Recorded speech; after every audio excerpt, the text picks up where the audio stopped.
So last time I was informing you that we're going to do the remaining part of the Bodhichitta practice and the meditation manual on emptiness. Emptiness meditation manual. So 2 parts. And the first part, since that I think I could see a few new faces here, I'll quickly go through whatever we have covered of the Bodhichitta earlier. So for the Bodhichitta, there are 2 methods to generate. One, Bodhichitta. Bodhichitta is defined as a mental state of altruism, or in other words, altruistic love which wishes to become Buddha for the benefit of all sentient beings. And to achieve this bodhicitta, there are 2 main methods. There are 2 main methods to generate these 2 methods, to generate bodhicitta. One is the 7-fold cause-effect method. 7-fold cause-effect method, which I've not explained. And since that Choe Ling is having regular visiting teachers here, so you can have the class on this method from these teachers. Okay, then the second method is known as the method of equalizing and exchanging self for others. Method of equalizing and exchanging self for others. And this method, as we discussed earlier, both methods were initially taught by the Buddha. The method of equalizing and exchanging self for others. Both methods were taught by the Buddha. And this method precisely the Buddha handed down the lineage to Arya Manjushri. This method of equalizing and exchanging self for others, that was precisely handed down by the Buddha Shakyamuni, handed down to Arya Manjushri. Then Arya Manjushri handed it down to Arya Nagarjuna. Then Arya Nagarjuna, through his series of students, Arya Nagabodhi, Arya Deva, Arya Nagabodhi, and so forth.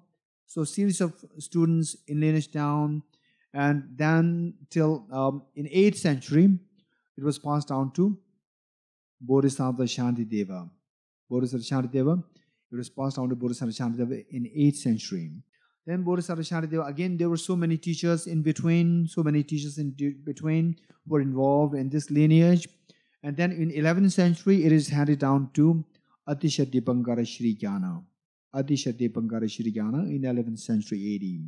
Okay, so then the other tradition, the 7-fold cause-effect relationship, which was initially taught by the Buddha, handed down to Arya Maitreya, then to Arya Sangha,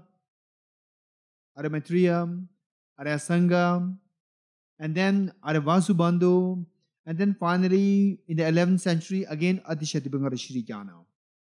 So Atisha Dipankara Shri Jnana becomes the point of confluence of the 2 lineages, streams of the lineages of the 2 the methods of meditation on bodhicitta. Then we are very fortunate that from Atisha Dipankara Shri Jnana, then there were series of teachers down and down. We are fortunate to have His Holiness the Dalai Lama, from whom we can receive the confluence, this method, confluence. And I do know that some people, they have some natural instinct or inclination towards the practice of bodhicitta, and yet they listening to what they are doing, I sense that the methods are not complete. Some of them emphasize so much on the Tonglen practice. Tonglen meaning that practice of taking the suffering of others and giving your happiness towards others. So that is a very good practice, but it is simply a part. It is simply a part of the method of equalizing and exchanging self for others. It is just a part of that. So just by doing this practice, you are just doing a part of the practice of bodhicitta. It's not a complete practice. So we make it a point that you have a complete practice. And then it doesn't mean that, if I do the complete practice, then it may take me like 3 hours, 4 hours. That's not true. If you have free time, if you have really a whole day in your 24 hours in your hand, then you can, if you like, if your body or if your mind is ready, if your body is ready, if all the conducive, if all factors are conducive, then you can spend like 2-3 hours. Otherwise, in 7 minutes you can finish one method. In 7 minutes you can successfully finish the one method, right? Okay. So with that in mind, we are doing this the second method, the method of equalizing the exchanges of others. And this in turn has how many steps? 9 steps. 9 steps. And we need to know what these 9 steps are. And these 9 steps you should have on your fingertips, right? You should have them on your fingertips. Okay. So next time I come, I'm not going to be a lenient person, right? Okay. This time, exempted. So next time I come here, all must have all these 9 steps on your fingertips, right? First is equalizing self and others. 1. Then number 2 is reflecting on the demerits of cherishing oneself. Reflecting on the demerits of cherishing oneself. Number 2. Number 3, reflecting on the merits of cherishing others. Reflecting on the merits of cherishing others. Okay, make sure that what I'm saying now and what I said earlier, these two are the same translation, right? Because this is what I'm doing randomly, the translation, English translation. The Tibetan that I have, I'm translating this in English randomly. So it may alter a little bit here and there. Okay. Number 4 is taking the suffering for others, with emphasis on compassion. What you have written earlier, if that differs a little bit from what I'm saying now, then there's no need to change. Stick to the earlier one. Both are correct. Taking the miseries and the causes of miseries of others upon yourself, with emphasis on compassion. This is number 4. Number 5, giving your happiness and the causes of happiness, with emphasis, of course, others. Giving your happiness and the cause of happiness to others, with emphasis on loving kindness. Number 6 is the actual exchange of self and others. Actual exchange or exchanging. Actual exchange of self and others. This is number 6. Then number 7 is special recollection of the kindness of others. Special recollection of the kindness of others. Number 7. Okay. Then number 8 is altruism. Number 8 is altruism. Number 9 is Bodhichitta. Number 8 is altruism. Number 9 is Bodhichitta. Right? Okay. Now I will quickly go through this because I have only 35 minutes now, within which I have to cover 2 important things. Explaining all these 9 steps and explaining the meditation manual on emptiness. Right? Okay. So the first one, equalizing self and others. As we did last time, we have to first of all acknowledge the fact that you and all others, we are equal. Equalizing meaning that we are all equal in wanting happiness and not wanting suffering. We are all equal in wanting happiness and not wanting suffering. This is the meaning of equalizing self and others. Getting it? Okay. And then of course, so since that the time is very short, I cannot go into detail. Otherwise, we can go into detail, giving examples, anecdotes, and all these things should be included here, right? This is already done for those who attended the earlier sessions. Now, what is the second one? reflecting on the demerits of cherishing oneself. Okay. As a part of this practice, I remember self-cherishing. We have this instinctive self-cherished mind that naturally I am more important than others. Of course, even self-cherished mind, it has so many kinds. But then I'm just giving you a very generic understanding of that. Self-cherished mind meaning I am more important than others. I am more important than others. This is self-cherished mind. So this self-cherished mind, it comes in the facade. It comes to our mind in the facade of guarding you, in the facade of giving you all the good things. In actuality, it simply destroys all your good things and it simply attracts all the bad things, all miseries this self-centered attitude attracts. Right? Attracts. So, the real source of happiness is not outside, this which we discussed earlier. The real source of happiness is within you. Say, just to give you one simple example. Say when you are by yourself, if you don't know how to think properly, then you may feel that, oh, I'm so lonely, I'm suffering from loneliness, everyone, oh, they are so happy, look at these people, they are with such a good company like this. Whereas, if you are in the company of other people, again, if you don't know how to think properly, you may think that, oh, I don't have privacy, right? I've no privacy, I've lost my privacy, right? So, if you are lonely, you suffer. If you are with other people, you suffer. Whereas, if you know how to think properly, if you're by yourself, right? If you're by yourself and other people, they are with, so many other people like this, then you, instead of feeling that, oh, I'm so lonely, I feel envious of those people, instead of that, you should be thinking that, oh, wow, I'm enjoying the privacy. They don't have the privacy, right? Wow, look, I'm enjoying this privacy.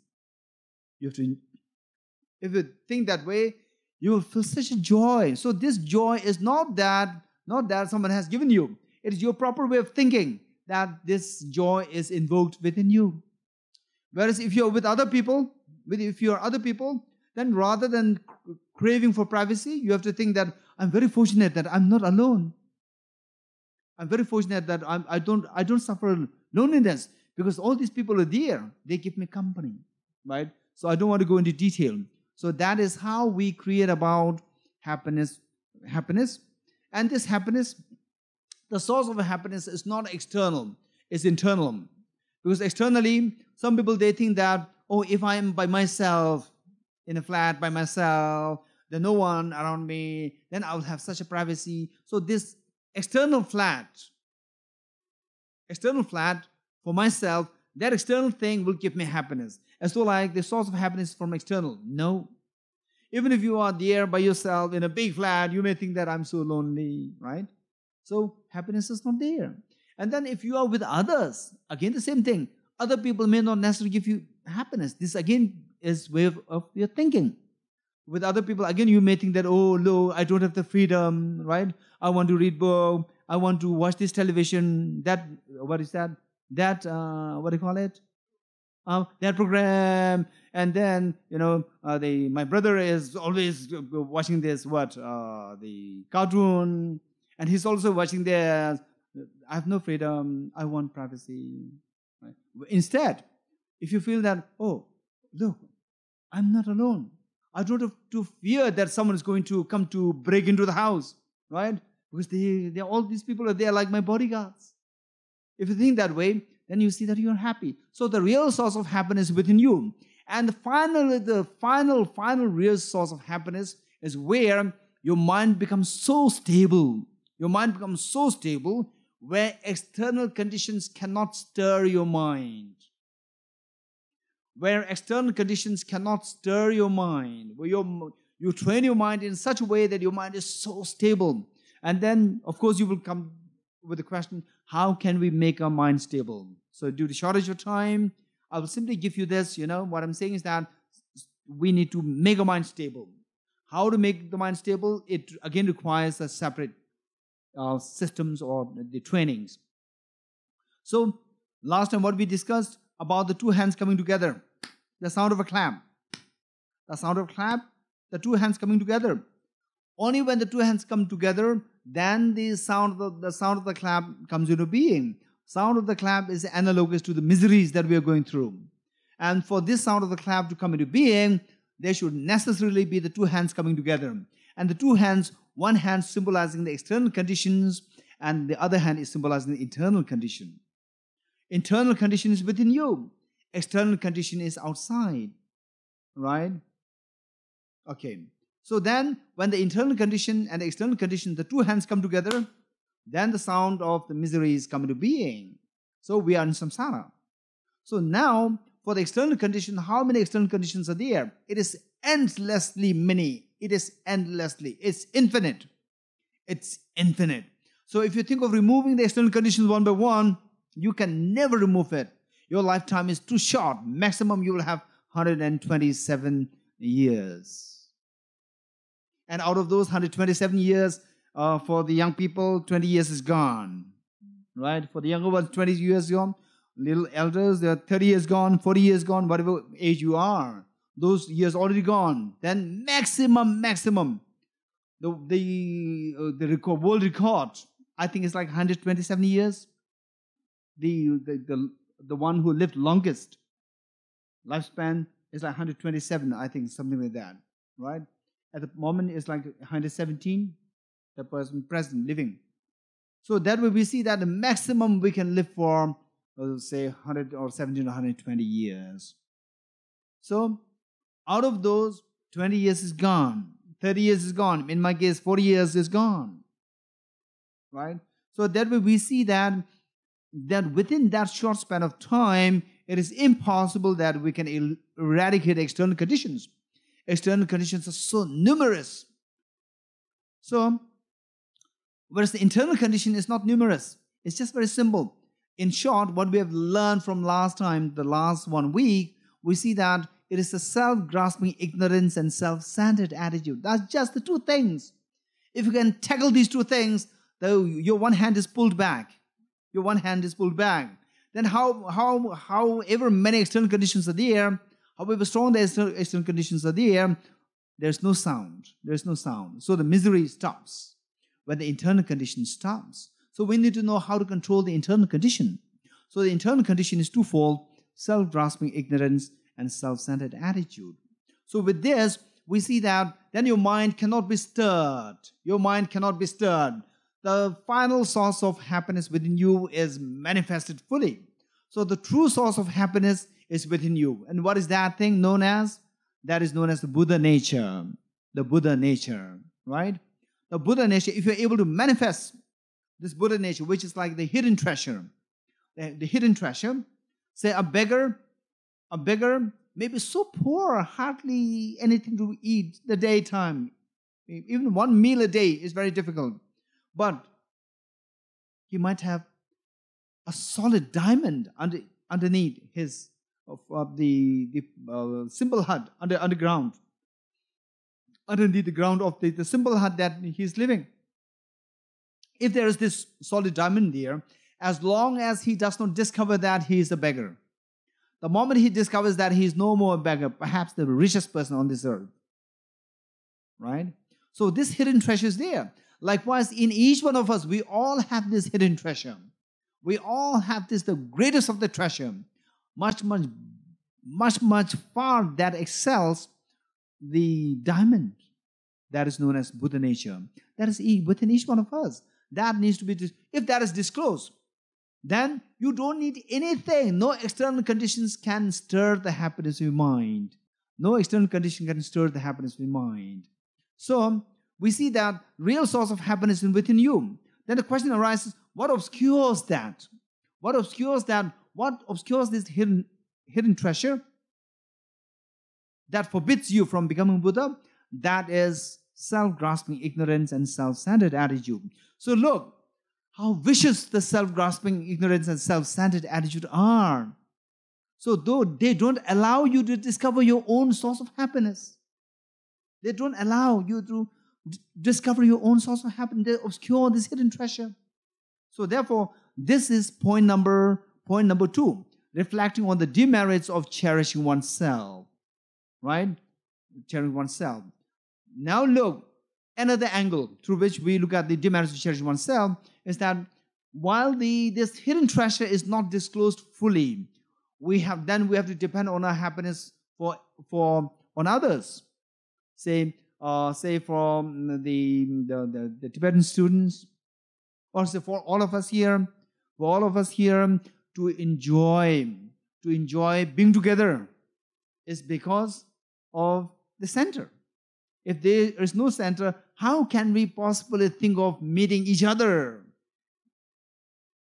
In this life, in this whole life, we may not meet each other, right? But because of this center, by dependence on the center, then we meet each other, we learn something, This is a great opportunity that we are getting. And then for this center to come into being, again for this center, it should run. It should be always there. It should be sustained. So first of all, there should be someone who initiated this center, who bring to the inception of the center. His Holiness the Dalai Lama and Lama Subarimpoche, right? So without their kindness, it's not possible that we can possibly think of having the inception of the center. Once the center is conceived, then there should be people to run this. There should be people, the kind donors to support this. Some core group to keep it going. So without them, again, it's impossible. So that way we see that the benefit that we receive is highly dependent on others' kindness. So, and this self-centered attitude, what does it do? It pushes away all these others by dependence on which we receive the maximum benefit. And the self-centered attitude pushes away these people, right? So, first of all, this self-centered attitude, it hides, it obscures this hidden treasure. It does not allow you to have access to this hidden treasure. Then you become, because you don't have the access to the hidden treasure, you have to depend on others for your happiness. And then this self-centered attitude, what does it do? It pushes away others, right? For example, you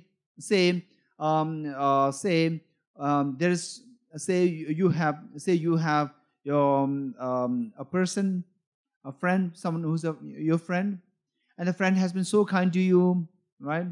So kind to you, and then whenever you, let's say, you live in a flat, you rent a house, and then the landlord has been so kind to you, and seeing that you're a student, the landlord may give, the flat or the room, which is like 10,000 rupees for just 5,000 rupees for you because you are a student. And then one day, the landlord may, say something. Who threw this in garbage here? And then you may become so angry. Who made you to become angry? Self-centered attitude. So this self-centered attitude will then give you the courage to speak very harshly to your landlord. And the landlord becomes so sad, then may say that, please, sorry, you get out. You get out and you go to get the same house for 10,000 rupees. Now every month you have to pay 5,000 extra, right? Extra. So therefore, then you said, oh, now look, I'm losing 5,000 rupees every month. And what made you to lose that? Who made you to lose that? Self-centered attitude. So this self-centered attitude, it pushes away the people who are being kind to you. Say, for example, you go to college or you go to work and your boss, scolds you or fires at you, or there's some kind of the problem with you amongst your colleagues, your classmates and so forth. You become very angry. Who made you become angry? Your self-centered attitude. That why me? So this self-centered attitude gives you the energy to become angry. And becoming angry, then you go home and then you bully your mother. The person who is the first person to receive your bully is your mother. Right? You bully your mother. And the mother says, my daughter, my son, shall I serve you tea? What tea? Right? You show anger to your mother. So your mother, the one who loves you the most, suffers. And actually you don't want to make your mother suffer. You don't want. If there's no anger in you, if somebody shows anger towards your mother, you will become so angry towards that person. You will defend your mother. Now you are making your mother sad. Who is making your mother sad? You. How? What made you to make your mother sad? Because of anger. What made you give rise to anger? Self-centered attitude. So look, self-centered attitude, it does nothing good to us. It does nothing good to us. It comes in the facade. It gives such an impression to us that it is guarding you. In actuality, it is simply the source of miseries. It pushes away all our happiness. It attracts all our miseries. So recently, you must have read the newspapers. Recently, not too recently, maybe a few months ago, a bus hit a bicycle. Not bicycle, a motorcycle. A bus hit a motorcycle, just slightly. So then to repair this motorcycle, maybe it may cost this person like 1,000 rupees. Now look, this motorcycle owner, the young boy, he became so angry. And look at all the following episodes. Look at all the following episodes. This young boy became so angry. Angry because of what? His motorcycle is damaged. His motorcycle is damaged, right? Because he's losing 1,000 rupees to repair it. Now see, for 1,000 rupees, right? Now, are you angry? I don't think so, right? If you're not angry, with a stable mind, think very sensibly. You have lost 1,000 rupees because of the damage happened to your motorcycle, right? So what is the most sensible way to do now? Ask the driver to give 1,000 rupees to make it, right? Right? That is more sensible thing. And now look, he did such a terrible thing which is meant to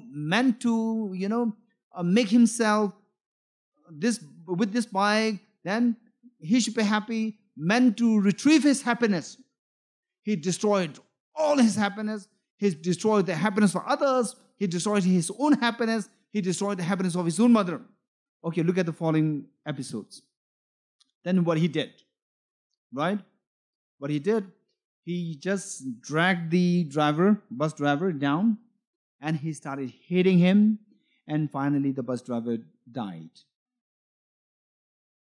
Bus driver died, and then the mother was behind the boy, and the mother was also encouraging the boy to hit the driver, and both of them ended up in prison. Right? Just for 1,000 rupees. Just for 1,000 rupees, the other person's lacks and lacks of what is life? Money cannot buy life. So the other person lost life, right? And then all the bus, there's a union, bus union, they were asking the government that they must be, the family must get 5 crore rupees as what do you call that?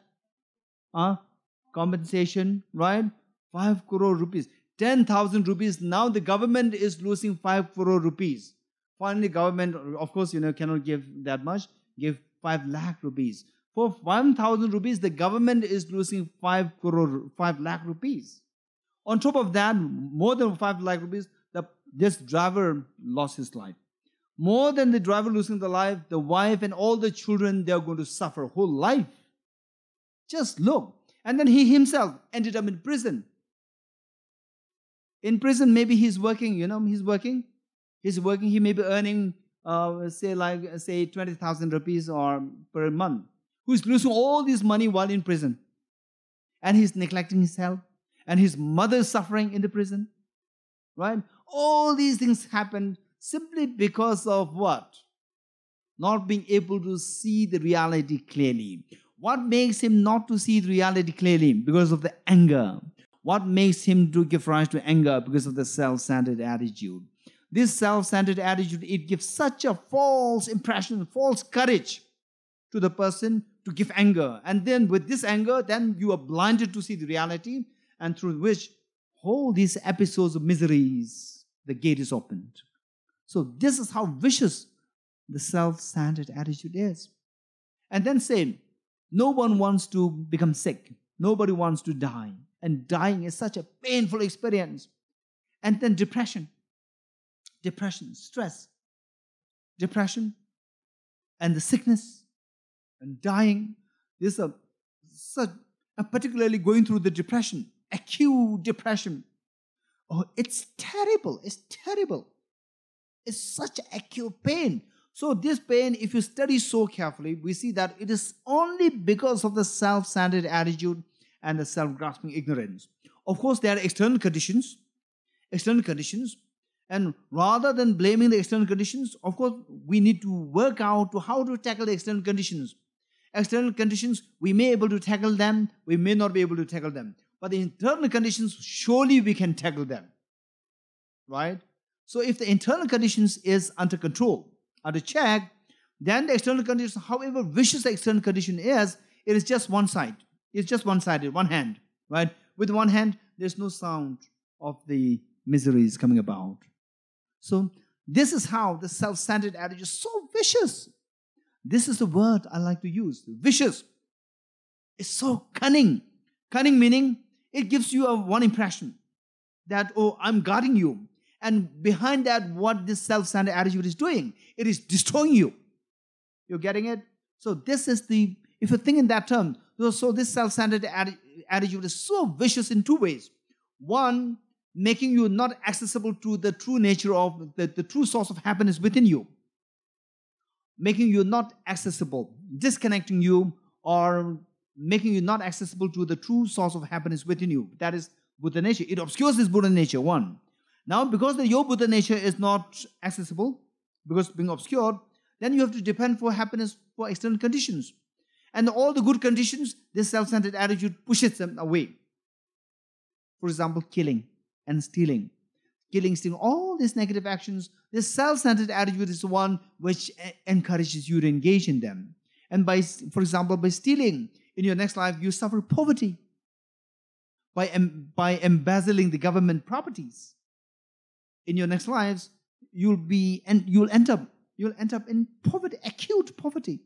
So this acute poverty, no one is to be blamed. Only the self-centered attitude which made you to engage in such a negative karma of embezzling the government properties and others' properties and so forth. So that way, we see that self-centered attitude is so vicious in two ways. One, making you not to have access to the internal source of the happiness, Buddha nature. And number two, it pushes away all the conducive factors for your happiness, right? And then make you suffer terribly.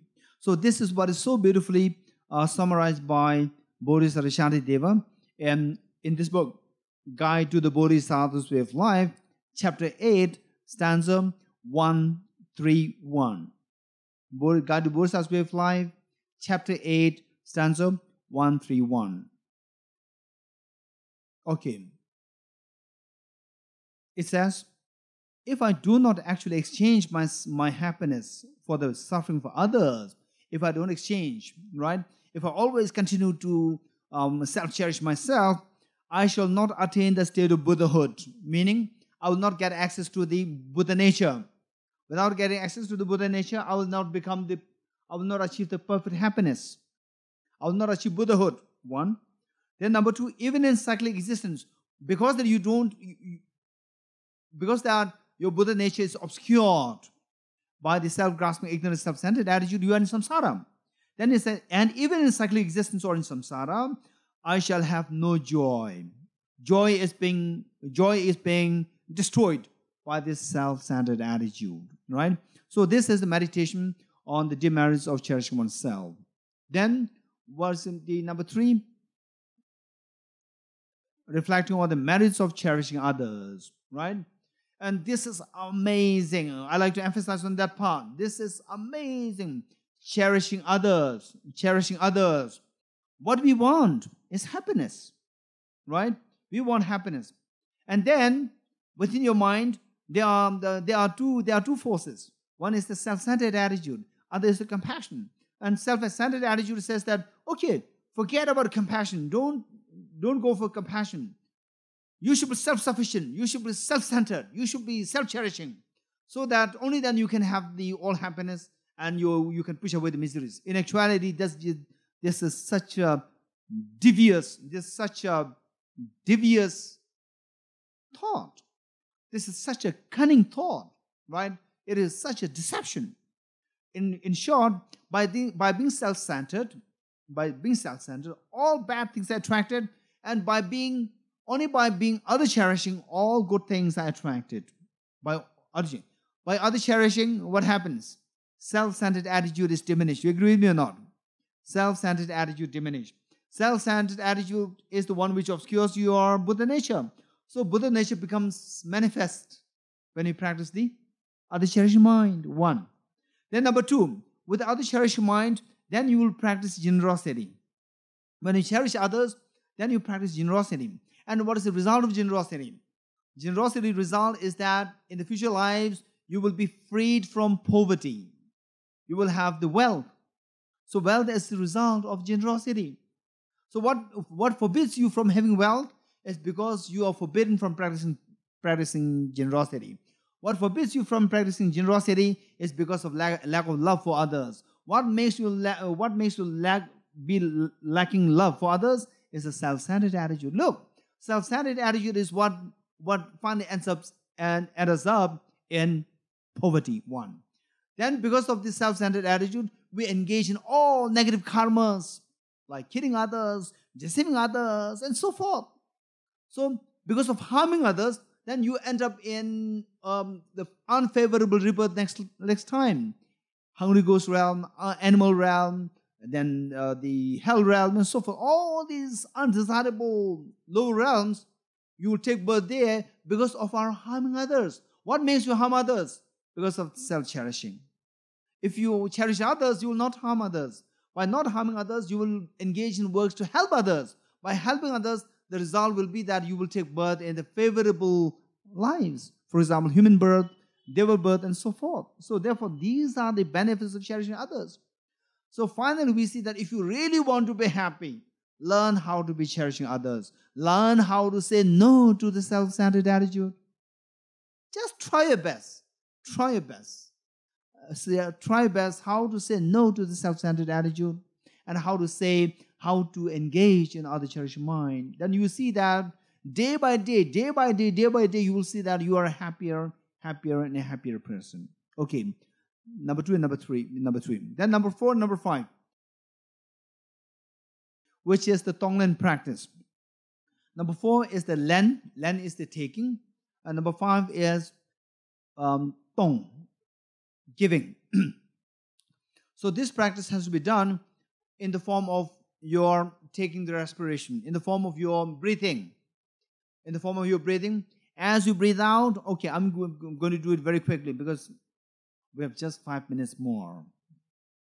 Okay, now for the Tonglen practice, as you first take the suffering of others onto yourself, take the suffering. How we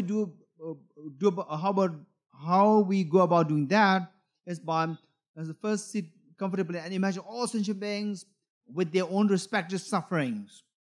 Like they say, the animals, they have the suffering of being killed by others, the suffering of the sluggishness of the mind, dullness of the mind, ignorance, and so forth.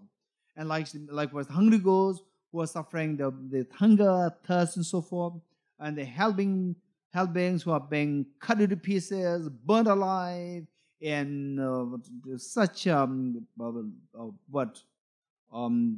such terribly cold, the atmosphere, environment, and so forth. So imagine that all sentient beings, they are in their respective miseries. And as you breathe in, you imagine that you are breathing in the three kinds of sufferings of others. What are the three kinds of suffering? Suffering of change, and okay, there are several translations. All pervaded compounded suffering, all pervaded conditioned suffering, pervasive conditioned suffering, right? There are so many translations. Okay, all these translations are correct. Okay, correct? So let's say pervasive conditioned suffering. Make it shorter. Pervasive condition. Pervasive meaning is all pervading. Right? Pervasive conditioned suffering. Okay, so what each of these are, I'll not explain today. Right? So imagine that you are taking one by one the suffering of these three. As you breathe in, imagine that you are breathing in the suffering of suffering. Then as you breathe the second time, you take in the suffering of change from all the sentient beings. Then as you breathe third time, take the pervasive conditioned suffering. And then all these sufferings, as you breathe in, they go in the form of black soot, very dirty, polluted waters, and so forth, going right through your left nostril, entering your heart. And imagine that at your heart, there is your self-centered attitude and self-grasping ignorance there. And then these things, in the form of black soot, dirty things, they come in there and they, in a way, like fighting with a self-centered attitude, self-grasping ignorance within you, and then they kill your self-centered attitude and self-grasping ignorance. This is what we should be doing. One. And then the number 5, Tonglen, meaning giving your happiness and cause happiness. And giving is generosity. In generosity, there are 4 kinds. Keep that in mind. 1, generosity of material things. Number 2, generosity of kindness. Number 3, generosity of the security. To life. And finally, the generosity of Dharma. Generosity of material things, generosity of loving kindness, generosity of, the third one, maybe better translation would be generosity of giving protection to the lives. Generosity of giving protection to the lives, and generosity of Dharma. Right? Okay.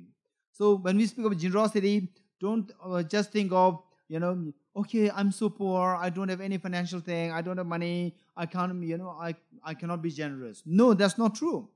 Generosity is not just the generosity of wealth.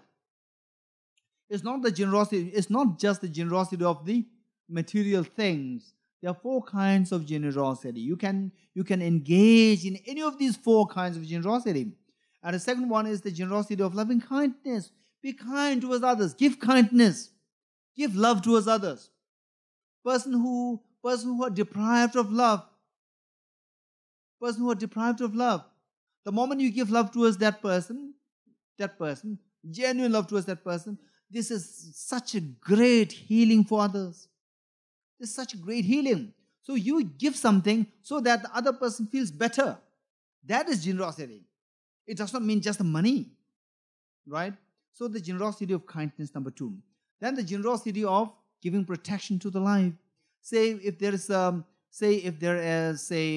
ants, and then you just rashly step on the ants, or there is a mosquito, right? And then you realize this is being unkind, non-generous, right? By not giving protection to their lives. So what you do is that, say if there are ants, and even if you are a little busy, make sure that they are just if there are so many of the hundreds of them going here and there, then you can put a stick there or stones there to indicate to the people that there's something there, right? And if a mosquito, instead of hitting, right? So if in Delhi is a little dangerous with dengue, malaria, and so forth, so there, rather than hitting, make sure that you give total protection to yourself, like applying otomos, right? And using mosquito nets, right? And then I don't know too about that one. What is that? All out, right? Okay, all out. You can use it, but how? First, you make sure that the all mosquitoes are out, really out, right? Really out, right? Make sure that they don't get in, they're out. And then you put it on, and then the whole room will be pervaded by this smell of this thing. Then the mosquitoes, they're trying to knock at the door, right? They will not come in. They will smell it, they will run away, right? So that is the real meaning of all out. Not they are all out by killing them, right? So this is one thing. So not killing mosquitoes, and if possible, vegetarianism. If possible, vegetarianism. Within that, I'm not imposing on any one of you. I'm not imposing that. If possible, vegetarianism. Within vegetarianism, again, there are several levels. The next level is that, if possible, do away with KFC. Do away with KFC, meaning do away with chickens. Because why I'm saying this is not because eating chicken is more sinful. No, this is not the concept. Say if you go to buy a meat. If you go to buy meat, say you go to buy mutton. And then if the meat is running out, then they will say, okay, we don't have meat now. It's finished now. Come tomorrow. You're getting it? Whereas if it is chicken, you go to buy that, and then if it is not there, if it is finished, what will they say? Wait for 5 minutes. Right? Wait for 5 minutes. So you are directly responsible for the loss of the life of that poor chicken. Whereas with the mutton, if the mutton is finished, just for you to get 1/2 kg, 1 kg, they will not engage in that act of killing for you. They will simply ask, come tomorrow. Right? So that way, and some people may say, oh, I bought the chicken which is already killed. Because you bought it, the next person who goes there, right, the person will say, wait for 5 minutes to the second person, because you bought the first one. If you have not bought it, then the second person will not be said, wait for 5 minutes. Right? So therefore, if possible, pure vegetarianism. Then if that is not too possible, then avoid chickens and KFCs. Right? Okay. So there are several levels. Okay. So this is the generosity of loving kindness. Okay. First, the generosity of material things, the generosity of loving kindness, then generosity of protecting the life of others, right? So this is by being vegetarian, and then with the ants, all these things in small ways, we can do that. Okay. Then the next one is the generosity of Dharma, right? With generosity of Dharma, usually, let's put it like this. Generosity of Dharma, with Dharma, you can, in this practice, to be very practical. So sharing Dharma with others, this is the generosity of Dharma. In fact, of all of these four generosities, the fourth is the supreme. Of these four, the fourth one is the supreme. If you can share with others how to be kind towards others, you are sharing Dharma. If you share with others, how to remove your anger, right? How to be kind towards your parents, how to be kind towards animals, and so forth. This is, you are sharing Dharma. This is a practice of generosity of Dharma. So, and then if your understanding of the emptiness, which is so precious, finally, what can free the beings from miseries? Generosity meaning to make others, to make others, to give something which others need. Which others need. What do others need? Others need happiness. Others want freedom from suffering. That is what others need. So the final freedom from suffering can be given by the wisdom of emptiness, by sharing wisdom of emptiness. So for that we need to learn wisdom of emptiness. You need to learn as much as possible wisdom of emptiness, and then share. The more you share with others, you are actually giving, you are engaged in the generosity of Dharma. So as you practice the Lemba, number 5, as to this practice, then Tongwa, giving. What you do is that as you breathe out, first you breathe out and imagine that you are giving all material things to all the sentient beings.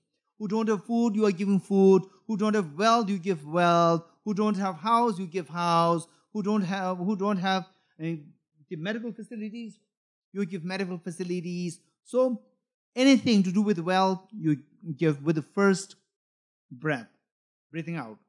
Then with the second breathing out, you imagine that you are giving love towards all sentient beings. Number 2, generosity of love. Then third one, as you breathe out, imagine that those people who are in the risk of dying, you are giving them life.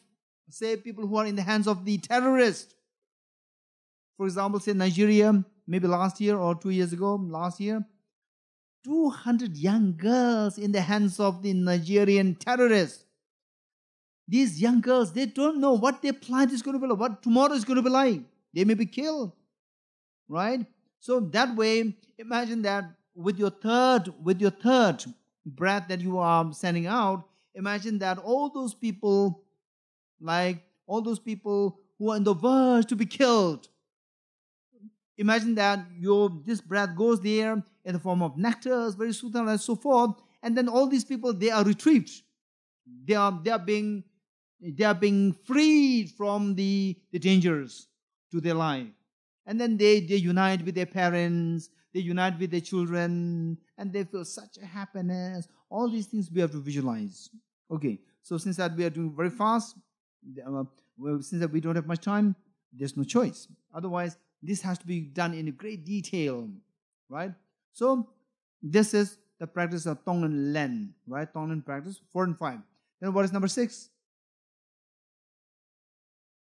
Actual exchange of self and others. Now, with this, we see that you are so convinced that the benefit of cherishing others and the demerits of cherishing oneself. With this, then you make a commitment. Henceforth, I will exchange myself for others. Meaning, I will cherish others more than do myself.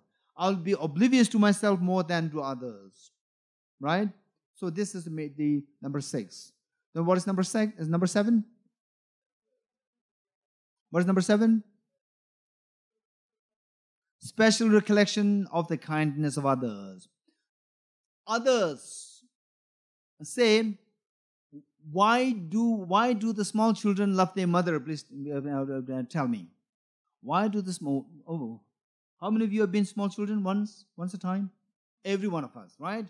So, with exception for some very rare cases. So imagine when you were a very young child, most of you were so loving to your mother, father, and others may be loving towards, say, your brothers, sisters, whatever, right? Whosoever you feel so loving and affectionate when you were a child. Imagine what made you feel so loving towards your mother or that person. Tell me why. Because they were kind to you, right? So when you feel the kindness of others, automatically your love, affection grows. You're getting it? Right? So our job here is to kill our self-centered attitude, exterminate our self-centered attitude. So what exterminates the self-centered attitude is the love and affection towards others. So if you love and feel affectionate towards all, then there's no room for anger. There's no room for self-centered attitude. You getting it? Okay. Now the question is, how can we cultivate love and affection towards all? Okay.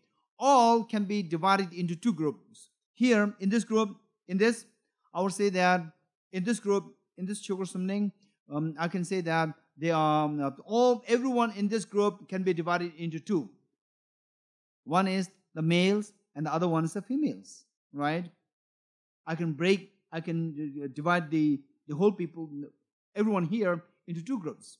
Or everyone here into another way of dividing this is that those who are in colleges and those who are not, right? This is another way of dividing the people into two. Likewise, everyone in the universe can be divided into three groups. One is your near and dear ones, one is the neutral people, and one is your enemies. You agree with me or not?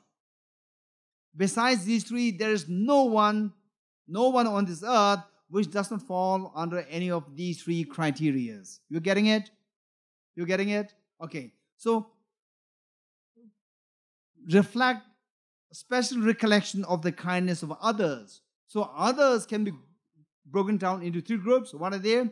Near and dear ones, neutral, and the enemies. So, near and dear ones, we don't have to think about their kindness. We already feel affectionate and loving towards them. And with the second one, the neutral people. Okay, how many of you had tea during the break? Okay, how many of you are sitting on a cushion? Every one of us are sitting on a cushion or on the chair, right? Okay, imagine the cushion, single cushion which we are enjoying. This single cushion is made of how many items? The cover, cushion cover, and the main cushion. Coir and the main cushion, right? Imagine how this single cushion which you are enjoying, it came into being. Imagine that. So there are Choe people, Khor group who were looking for, we need to have the cushions, right? Then they were busy looking for the cushion buying, and then they need to get the money, right? And then the cushion, is it that there is some kind of factory there or a farm there, meaning farmland where the cushions are growing? No, there's no farmland where the cushions are growing, right? There should be the coconut husk, right? And then the cotton, the surface, they were all grown in the respective fields, right? And then these fields, how many people were involved? The farmers were involved, right? Farmers involved. And then all these, they are just raw materials. They have to be brought to the company, to the factory, right? And then they did not flew. They are taken on the road. And how many thousands of millions of people are involved in constructing those roads? And Mysore, Bangalore, Karnataka is a very hot place, generally speaking, right? Very hot. And then here we have AC, still I'm sweating, right? So while constructing those roads, building those roads, no AC, right? No AC in the air. Under the scorching heat, people were working. And then when these poor people, they were working, what is happening to their children, young babies? There are no babysitters. They cannot pay. They cannot afford to pay the babysitters. So these poor children, they suffer in the scorching sun, right? How many poor children, they died? Imagine. And then these things were brought to the factory, not by the road. They started walking. No, they were brought in the tractors. And the tractors and the trucks, they were made of metals. And the metals had to be extracted from the iron ore. And how many people died in the mining ore? Imagine. So just for this one cushion on which we are comfortably sitting, this is the result of millions of hands. And all these people involved, they need to survive. They need to eat something. And how many millions of farmers were involved? Just for this one cushion, which we are enjoying, how many millions of hands are involved? Right? Now imagine, do you know these people? Do you know these people who were responsible in making this cushion intact before you, on which you were enjoying? We don't know. These people are known as the neutral people. which we don't know. You are not angry towards them. You don't know them because therefore you don't feel love. These are known as neutral people. Only because of these neutral people that you are able to enjoy this cushion, able to enjoy this the home, the fan, the roads, the food which we eat, and so forth. We see that everything that we're enjoying, even the clothes that we put on, is the result of millions and millions of hands involved. And some people may think that, oh, I paid it. I paid it, right? I don't care about who made it, but I paid it. But you may be a billionaire. You may be a billionaire if you are trapped. If you are trapped in a situation, say, for example, a Sahara Desert or Gobi Desert, right? Or in, say, how many people died during the Nepal, the earthquake, in the avalanche, in the Mount Everest. How many people died? Most of them, they are very rich people.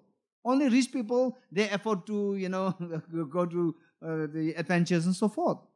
They had money, but they died. They were so desperate, they died. So the money did not help. So it's not that the money, just you have the money, then everything is there. No, that's not true. Only if you are in such a situation where you have the money, but the money is no more working, like the people suffering there. Or imagine, suddenly there's a flood happening. Then, oh, I have money, so I want say I can spend all my money on hiring a boat. Then you have to do what? You have to use a mobile. Even the mobile is not working because all the connections were cut, right? So what are you going to do? In what way this money is helping you? No. So we see that the fact that the money, where do you have all these monies? In the bank. There should be someone there in the bank to make sure that your money is there. So if that is not possible, again, your money doesn't do anything, right? So we see that everywhere, somehow, it is the kindness of others that we are enjoying. And those others we don't know. These are known as the neutral beings. So by seeing their kindness, by seeing the benefit that you have been receiving, then automatically your affection flows towards them. Number 2. Then what is next? Enemies, right? And the real enemy is not external enemies. The real enemy is the internal enemy. Because without the internal enemy, there is no external enemy. Enemies means someone who harms you. When you don't have the internal enemies, no one can harm you. If no one harms you, there is no enemy for you. The fact that the beings, they come to hit you, they come to accuse you, abuse you, then you feel hurt. That is because you have the internal enemy. External enemy makes sense only when there is internal enemy. Only then you feel the hurt, you feel the pain. So the internal enemy has to be eliminated. To eliminate the internal enemy, we need the external enemies. You know why? So, imagine, can you name someone who is the world #1 boxer? Say in the past it was Muhammad Ali, right? Say he's the legendary figure. He's a legendary figure in boxing. He became the world #1 boxer. Is it possible that someone, without receiving any punch from someone else, become a world #1 boxer? Can you imagine that?